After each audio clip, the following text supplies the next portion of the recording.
اعوذ باللہ من الشیطان الرجیم بسم اللہ الرحمن الرحیم السلام علیکم ورحمۃ اللہ وبرکاتہ۔ کیسے ہیں ناظرین؟ امید کرتا ہوں کہ آپ حضرات بالکل ٹھیک اور خیریت اور عافیت سے ہوں گے۔ الحمدللہ الحمدللہ الحمدللہ۔ میں اسلامک اسکالر سے آپ سے مخاطب ہوں اور آج میں آپ کے سامنے ایک اور اسلامی ویڈیو لے کے آیا ہوں جو وظائف کے حوالے سے ہے کہ انسان جو ہے اس کو وظائف کی ضرورت کیوں محسوس ہوتی ہے، کیوں اس کو وظائف کی ضرورت پڑتی ہے، کیوں دعاؤں کی ضرورت پڑتی ہے۔ ناظرین،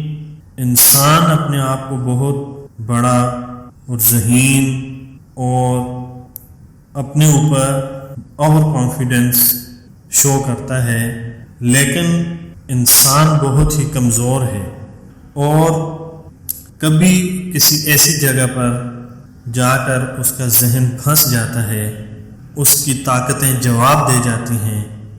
اس کو سمجھ نہیں آتی کہ اب یہاں سے آگے میں نے کیا کرنا ہے، اس کو کوئی جواب اس سے نہیں بن پاتا، یا کسی بھی شعبے کے اندر وہ ہو، اپنی طاقت کا استعمال کر رہا ہو، اپنے ذہن کا استعمال کر رہا ہو، اپنے قلم کا استعمال کر رہا ہو، اپنے احکامات کی طاقت کا استعمال کر رہا ہو، ایک وقت ایسا لازمی آتا ہے کہ اس کی یہ چیزیں ساری بے سود ہو جاتی ہیں اور وہ یہ سوچنے پر مجبور ہو جاتا ہے کہ اب میں یہاں سے آگے کیا کروں، کچھ سمجھ نہیں آتی۔ تو وہاں سے پھر دعاؤں کا سلسلہ شروع ہوتا ہے،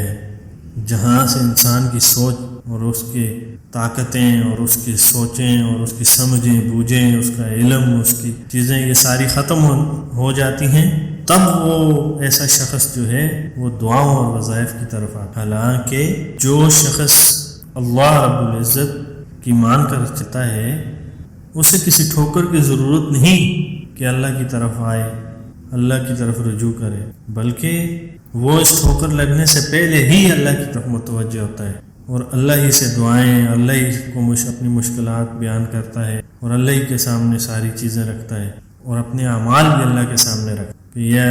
اے اللہ، یہ اعمال میں نے کیے ہیں، یہ کچھ بھی نہیں، جیسا حق تھا ویسے کرنے کا ویسے میں نے کیے ہی نہیں۔ تو جو شخص اپنے اوپر بہت زیادہ تکبر کرنے لگتا ہے تو وہ ایک نہ ایک دن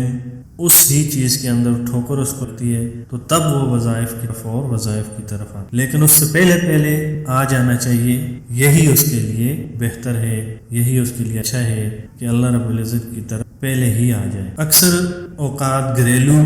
معاملات سے ہم دوچار ہوتے ہیں اور یہ ہمارے کرنے سے نہیں بلکہ ارد گرد یا گرد و نواح کے لوگوں کی حرکات اور اس کے کلامات سے وجود میں آتی ہیں۔ جو ہماری پریشانیاں آتی ہیں وہ ارد گرد کے ہمارے جو ہوتے ہیں لوگ، ان کی وجہ سے آتی ہیں، مشکلات آتی ہیں ان کے کلام، ان کی حرکات کی وجہ، لیکن ضروری نہیں ساری مشکلات اس وجہ سے ہوں۔ بیشتر پیدا کردہ اثرات ہمیں نقصان پہنچاتے ہیں اور ہم ان کے درپیش بے بس ہو جاتے ہیں، اور ایسی جو خصوصی مشکلات ہیں ان میں ایک آسان وظیفہ میں آپ کے سامنے پیش کرتا ہوں۔ وہ وظیفہ یہ ہے، اور یہ وظیفہ بتاتا چلوں کہ حضرت بو علی قلندر رحمۃ اللہ علیہ نے یہ وظیفہ اپنے خدمتگاروں کو بتایا تھا، اور بو علی قلندر خود یہ وظیفہ فرماتے تھے۔ اور بو علی قلندر رحمۃ اللہ علیہ کے بارے میں تو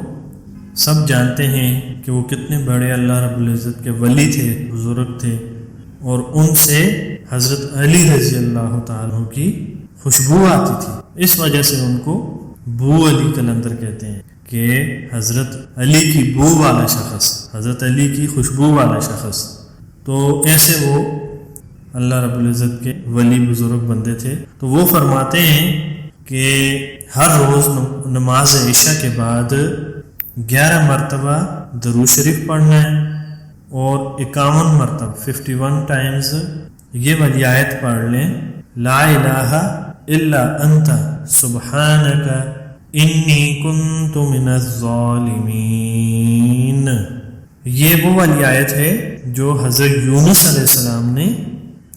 جب یونس علیہ السلام اللہ کے نبی ہیں، وہ مچھلی کے پیٹ کے اندر تھے 40 دن تک، تو انہوں نے یہ والی آیت پڑھی تھی، اور اس کے بعد 11 مرتبہ درود شریف پڑھ لیں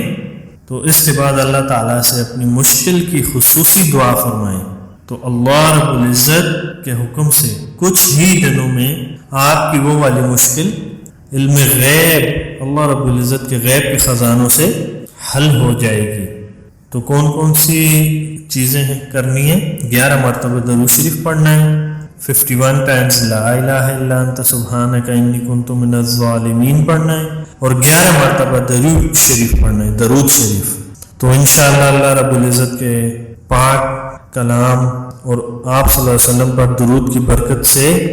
یہ آپ کی مشکل حل ہو جائے گی۔ تو امید کرتا ہوں آج کی ویڈیو آپ کو پسند آئی ہوگی، تو اگر پسند آئی ہے تو میری اس ویڈیو کو لائک کر دیں، شیئر کر دیں،